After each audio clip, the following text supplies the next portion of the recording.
By dawn, Samuel Whitaker stood outside the White House gates, his breath curling into the frosty morning air. The envelope inside his coat felt heavier with each passing minute. The guards eyed him warily. His clothing was disheveled, his eyes bloodshot, but his purpose was clear. "I need to see the president," he said, voice firm. "I have urgent information, national security." The guards exchanged a glance. One laughed under his breath. The other said flatly, "You and 20 others this week." Samuel didn't move. "I work in the War Department, Office of Military Telegraphs. I'm not a crank. This is about April 14th. That gave them pause. But still, procedure was king. "Leave the letter. We'll make sure it gets seen." "No," Samuel said quickly. "It won't. That's the problem." As voices escalated, an older man in civilian clothes approached from behind the gate.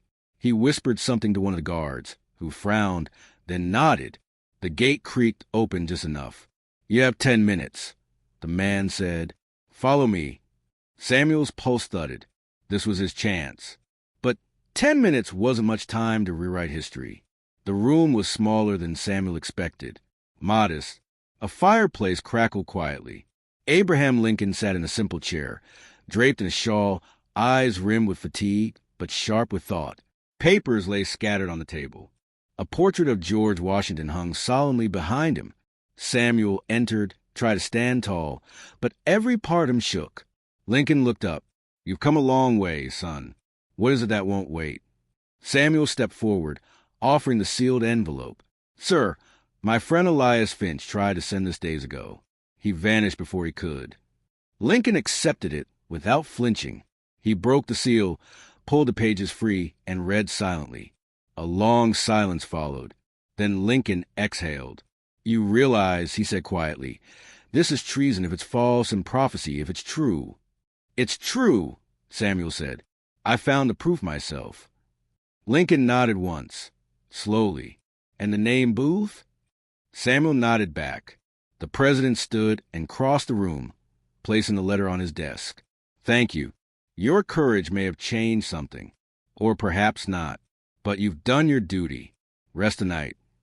Samuel hesitated. "Will you cancel your appearance at the theater, sir?"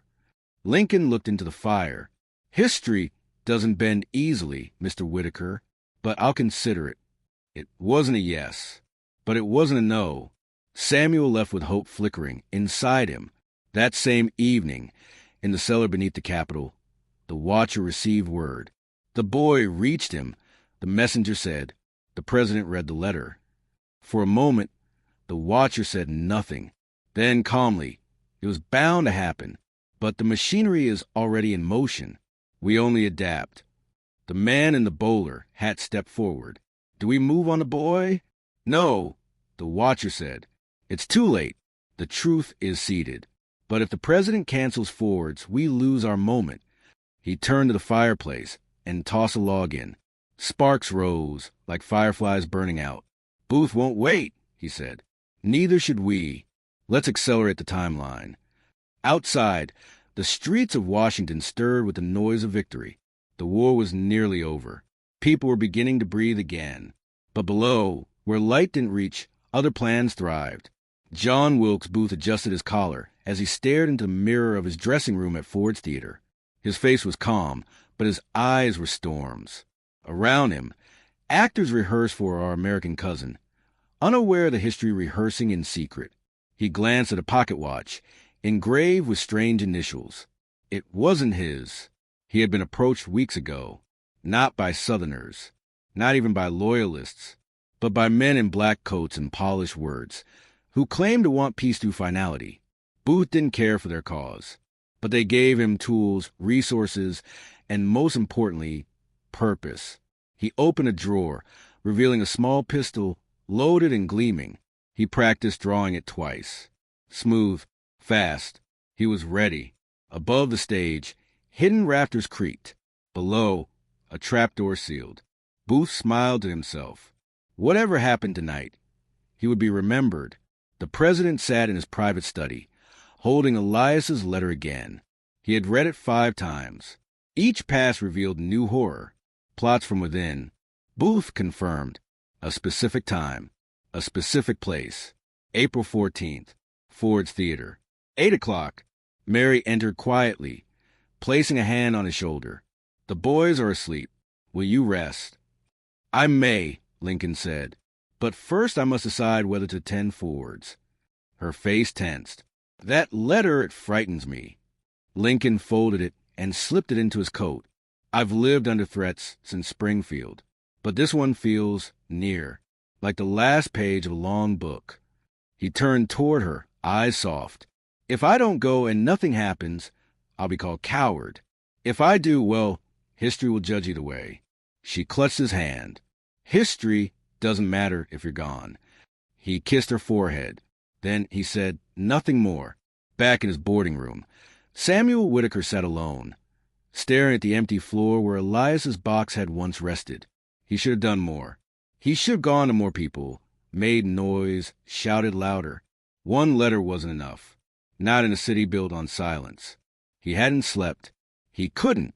He watched from the window as a carriage rolled by, the same kind used by Lincoln's men. He wondered if the president had chosen to go. A part of him hoped he hadn't. But deeper still, he feared he had. He reached under the floorboard again and retrieved the scrap. Kill him before? The rest had been lost. But the sentence haunted him. He thought of Elias, of what he died trying to say, and he vowed silently, if the worst happened, he would not let the world forget, even if it killed him too. The carriage rolled up to Ford's Theater just after 8 p.m. Lincoln stepped out in his long coat, the letter still tucked in the inner pocket.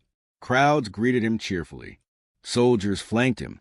But to Lincoln, the applause sounded distant, like echoes in a canyon. He smiled anyway. Inside, the theater buzzed. The cast was mid-performance.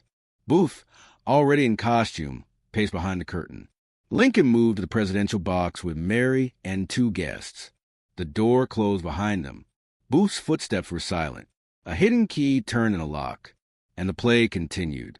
At exactly 10:13 p.m., John Wilkes Booth stepped into the presidential box. The audience laughed at a line below.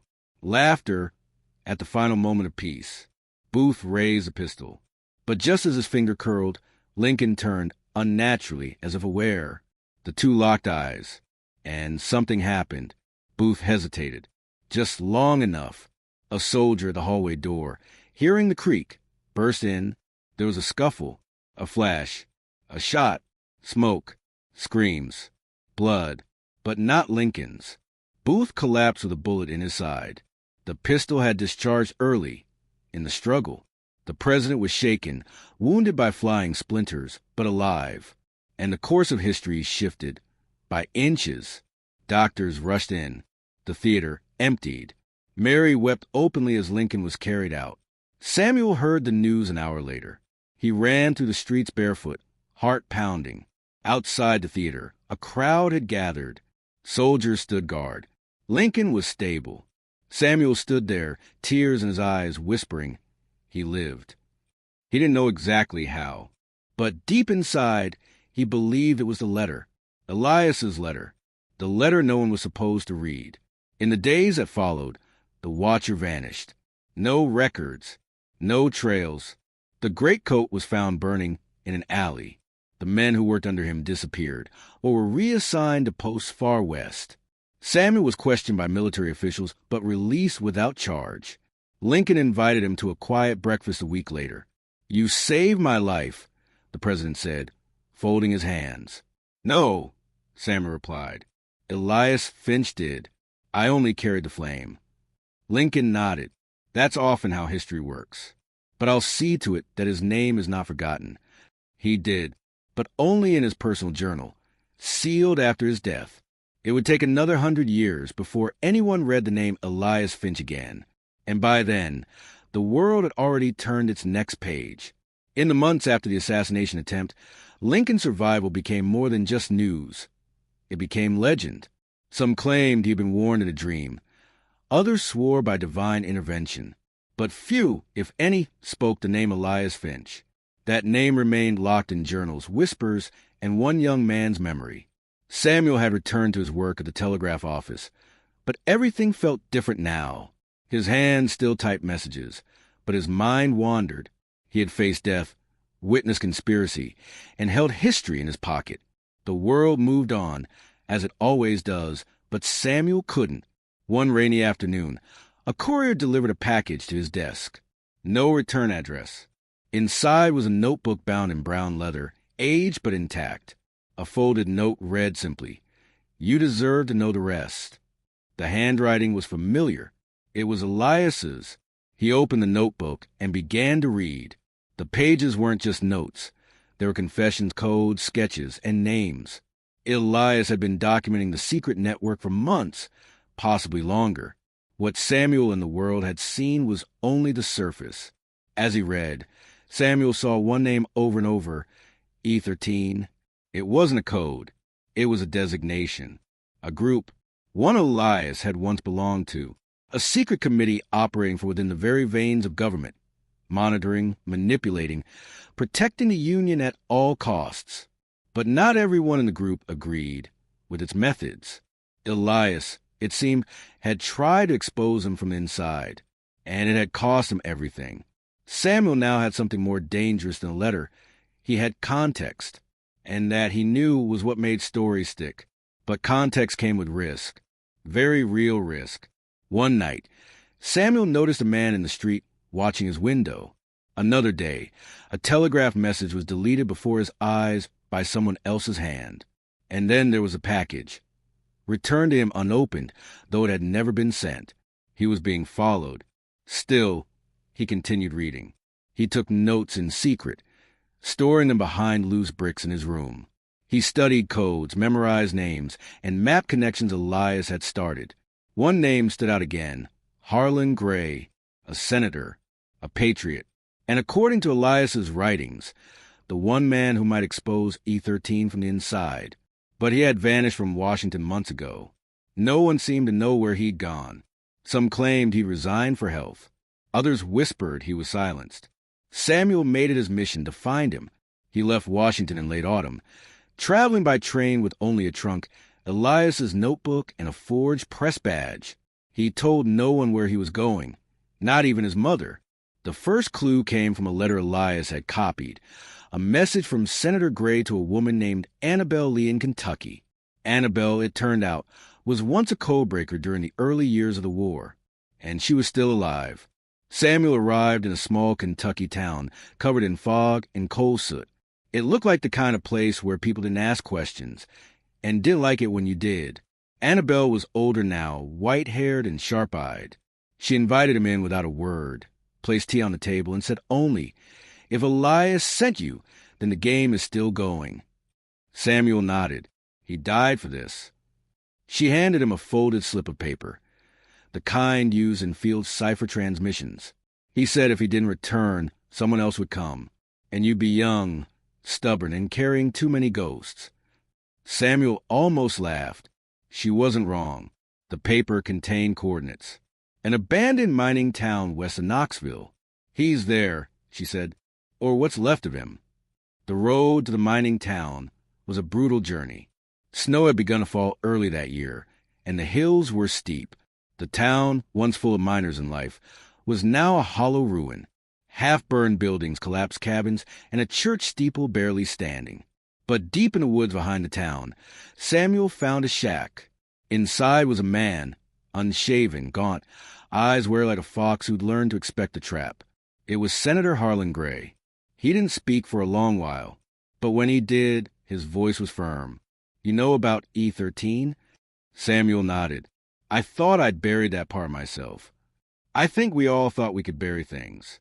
But they don't stay down," Samuel replied. Gray stared at the fire. "They'll kill anyone who exposes them." Elias tried, and he paid. "I don't want to die," Samuel said, "but I want them gone." Harlan turned slowly. "Then you'll need more than truth. You'll need proof." They worked by lantern light for nights on end.